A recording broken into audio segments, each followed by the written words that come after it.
ఇప్పుడు Russia Ukraine war అయినా కానీ లేకపోతే అలాగే ఇజ్రాయిల్ అండ్ పాలస్తీనా వార్ అయితేనేమి కానీ అలాగే మన దేశంలో ఆపరేషన్ సింధూర్ జరిగినప్పుడు అమెరికా ఇచ్చినటువంటి స్టేట్మెంట్స్ అయితేనేమి కానీ ఇవన్నీ ఒకసారి చూస్తే ఈ విధంగా అనుమానం అయితే కలుగుతూ ఉంది.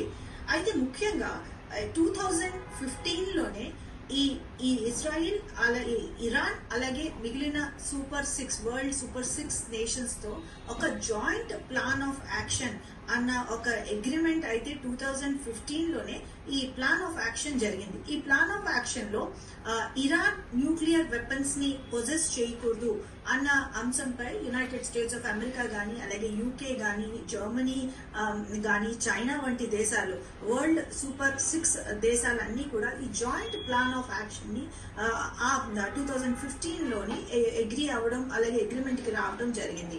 అయితే 2018 సంవత్సరంలో ట్రంప్ అమెరికన్ ప్రెసిడెంట్ గా ఉన్న తరుణంలోనే ఈ జాయింట్ ప్లాన్ ఆఫ్ యాక్షన్ నుంచి అమెరికా వాలంటరీగా తనకు తాను బయటికి వచ్చేయడం జరిగింది.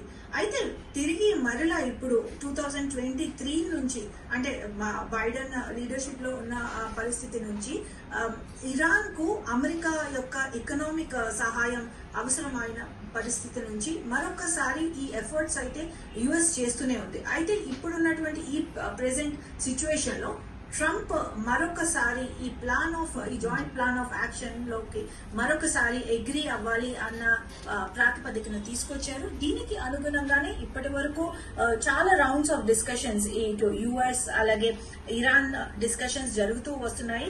నియర్లీ 6 రౌండ్స్ ఆఫ్ డిస్కషన్స్ ఇప్పటికే కంప్లీట్ అయిపోయాయి. అలాగే ఇటు ఒక పక్క ఇరాన్ తో అమెరికా డిస్కస్ చేస్తూనే ఇటు